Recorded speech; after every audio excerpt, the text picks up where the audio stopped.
19واں پارہ سورہ النمل آیات مبارکہ 45 اور اس کے بعد آیت شریفہ 45 کے الفاظ مبارکہ کے معنی وَلَقَدْ اور یقیناً ارسلنا ہم نے بھیجا الی سمود کی طرف یعنی قوم سمود کی طرف اخاہم ان کا بھائی صالح علیہ السلام ان اعبدوا اللہ یہ کہ تم اللہ پاک کی عبادت کرو فَإِذَا هُمْ فَرِيقَانِ يَخْتَصِمُونَ سو وہ یک دو گروہ ہو گئے آپس میں جھگڑا کرنے والے بامحاورہ ترجمہ اور یقیناً ہم نے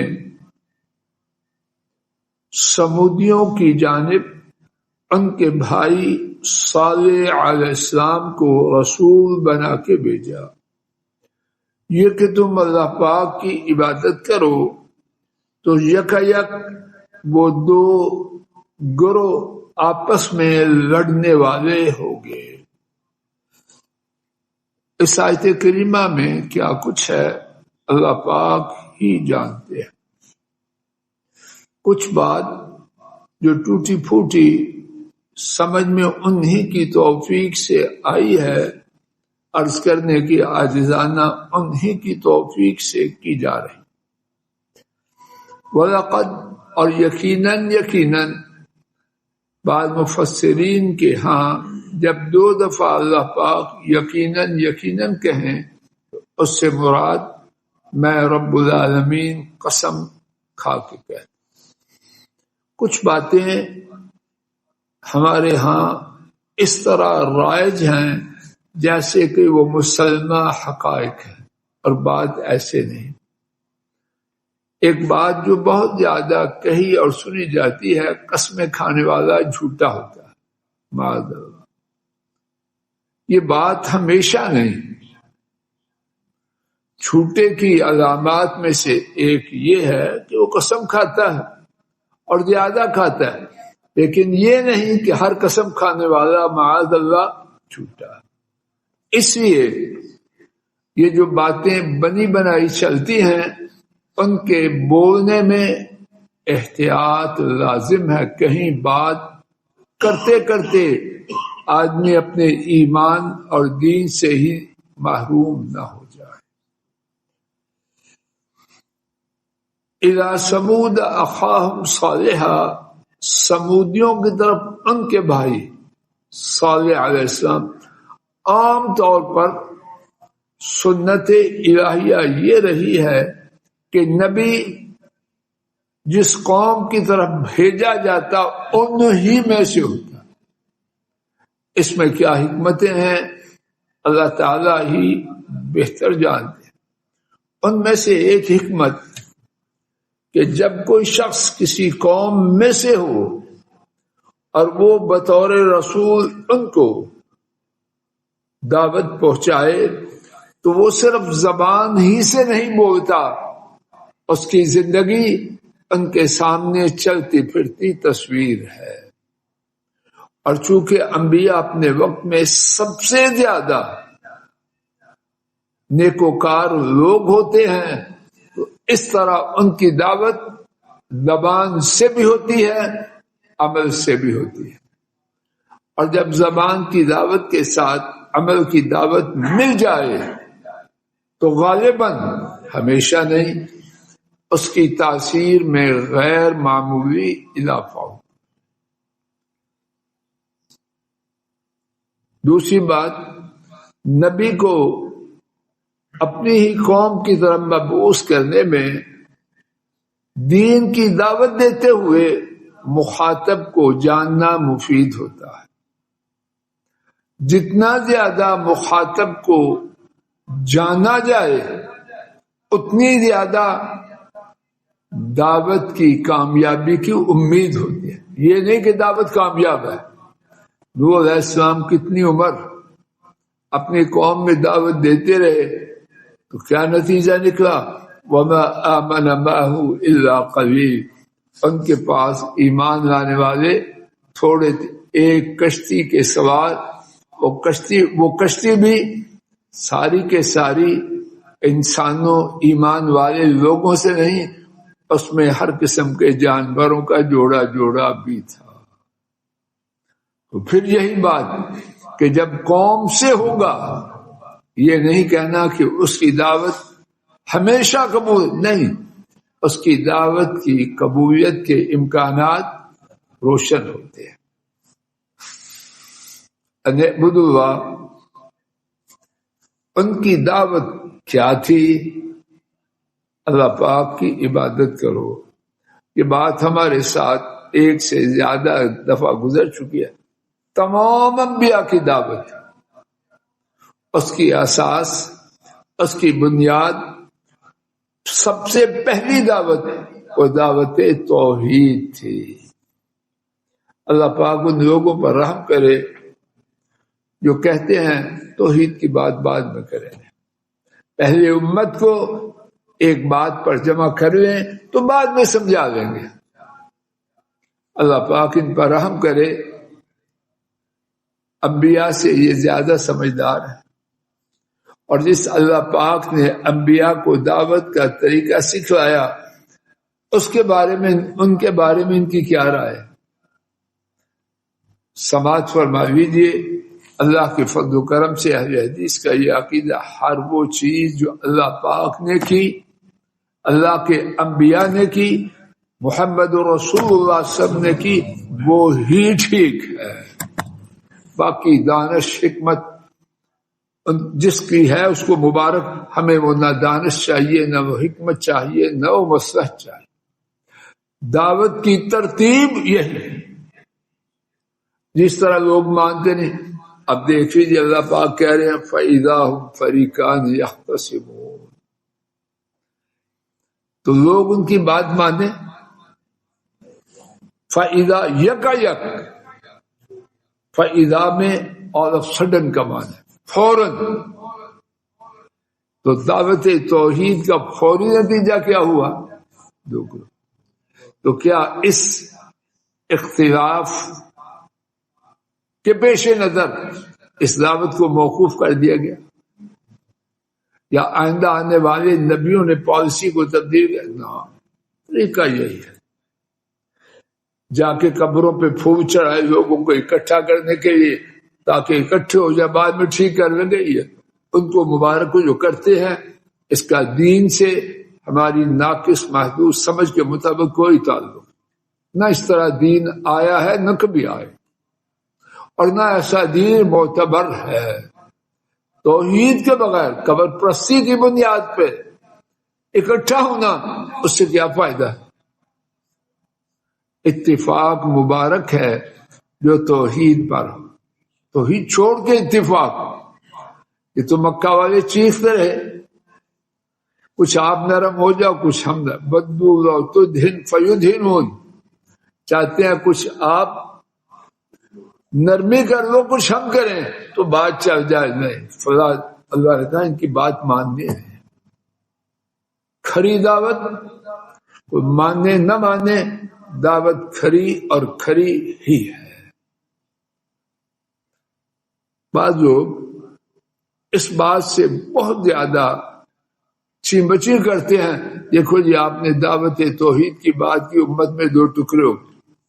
اب صالح علیہ السلام انہوں نے جو کیا وہ قابل تعریف تھا یا کیا؟ دوسرا وقت بولتے ہوئے میری تو جرت بھی نہیں ہوتی، جرت نہیں ہوتی کہ اللہ کے نبی کے بارے میں کہے وہ ٹھیک تھا یا کیا تھا؟ ٹھیک تھا، اور وہ ہی ٹھیک۔ اور یہ بات صرف صالح علیہ السلام ہی کی نہیں، انبیاء آتے رہے، فریق بنتے رہے، اور وہ اسی مشن کو لے کے چلتے۔ آئیے میرے ساتھ قرآن کریم کا ایک اور مقام دیکھ لیجیے، 8واں پارہ سورہ الاعراف، صفحہ غالباً آپ کے پاس 161۔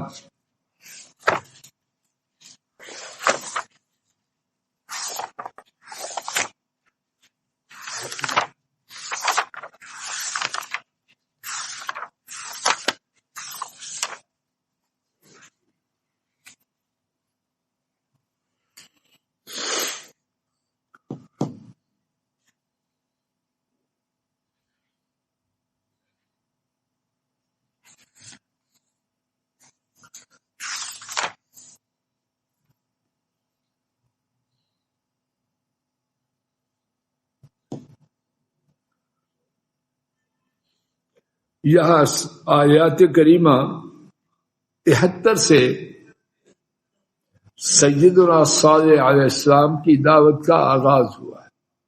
آیت شریفہ 73 مل گئی آپ کو؟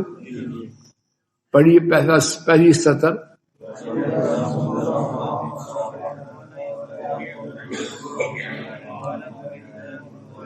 بس. اور سمودیوں کی طرف ان کے بھائی صالح علیہ السلام. اب آپ ترجمہ کیجئے. قال بولیے نا. انہوں نے کہا اے میری قوم اللہ کی عبادت کرو. ما لکم من الہ غیرہ، تمہارے لیے ان کے سوا کوئی معبود نہیں. اب کیا ہوا؟ آیت شریفہ 75 اور 76 دیکھ لیجئے. دو گروہ. قال الذین استکبروا من قومہ للذین استضعفوا لمن آمن منہم. اس کی قوم سے جنہوں نے تکبر کیا، اس کی قوم کے سرداروں میں سے وہ لوگ جنہوں نے تکبر کیا اس کی قوم سے، انہوں نے ان میں سے جو ایمان لانے والے کمزور تھے ان سے کہا کیا تم جانتے ہو کہ صالح اپنے رب کی طرف سے رسول بنایا گیا؟ ان کمزوروں نے کہا بے شک ہم جس کے ساتھ وہ بھیجا گیا ہے اس پر ایمان لانے والے ہیں. صرف وہ آئے نہیں، ہمارا ایمان بھی ہے. ان لوگوں نے جنہوں نے تکبر کیا انہوں نے کہا یقیناً ہم اس چیز کے ساتھ جس کے ساتھ تم ایمان لائے ہو اس کا کفر کرتے ہیں. دو گروپ ہوئے یا ایک رہا؟ اور کہاں سے بنے؟ اس دعوت سے جس کا آغاز کس سے ہوا؟ توحید سے. آئیے اپنے سبق کی طرف.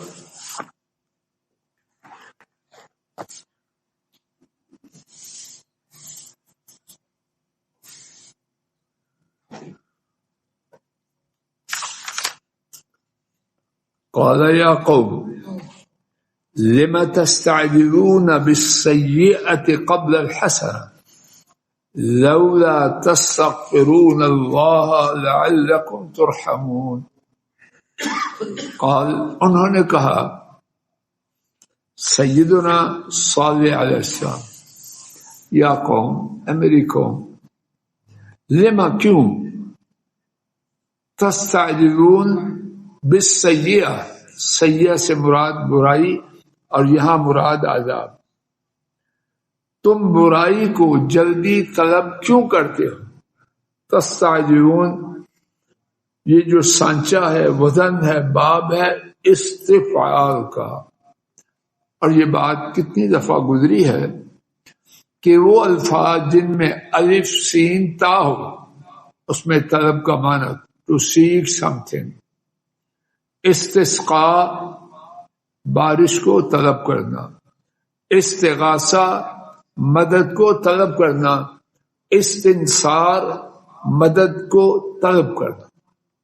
الف سین تا جن الفاظ میں آئے اور ورب ہوں ان میں طلب کا معنی پیدا ہوتا ہے. انہوں نے کہا تم کیوں جلدی طلب کرتے ہو کس کو؟ بالسیئہ عذاب کو. قبل الحسنہ، حسنہ کا معنی اچھائی اور یہاں معنی ہے اللہ پاک کی رحمت. تم کیوں اے میری قوم تم کیوں رحمت سے پہلے عذاب کو طلب کرتے ہو؟ لولا کیوں نہیں تستغفرون اللہ، لولا تستغفرون اللہ تم کیوں نہیں اللہ پاک سے معافی مانگ. غفر معافی، تستغ پھر وہ الف سین تا اس کی وجہ سے معافی کا طلب کر تاکہ تم رحم کیے جاؤ.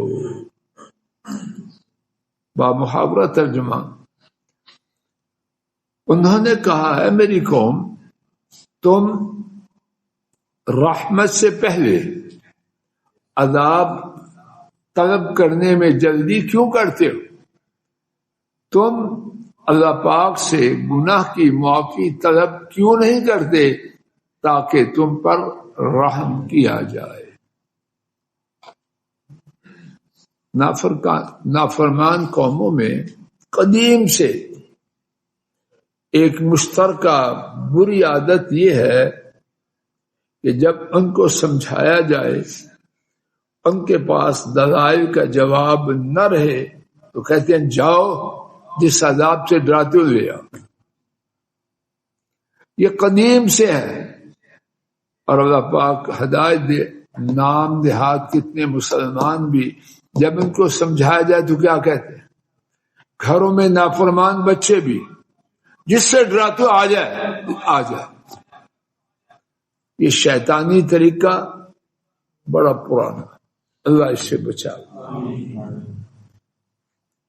تو جب صالح علیہ السلام نے ان کو دعوت توحید دی، دیگر برائیوں سے روکا، ان کے پاس دلائل کا جواب دینے کے لیے کچھ نہ تھا، تو کیا کہتے ہیں؟ آپ جس عذاب سے ڈرا رہا ہے جلدی آ جائے. صالح علیہ السلام نے اس کے جواب میں کیا کہا؟ قال یا قوم. سبحان اللہ. نبی کا حوصلہ وہ نبی کا ہی ہوتا ہے. ان کو جھٹلائیں، ان کی دعوت کی ایسی تردید کریں کہ جو عذاب لانا ہے لے آؤ، تو وہ کیا کہتے ہیں؟ سبحان اللہ. نبی کا تحمل، بردباری، حوصلہ، شفقت دیکھیے، اور ان کی جلد بازی، بدتمیزی اور نافرمانی دونوں اپنی اپنی جگہ عروج پہ ہیں کہ نہیں؟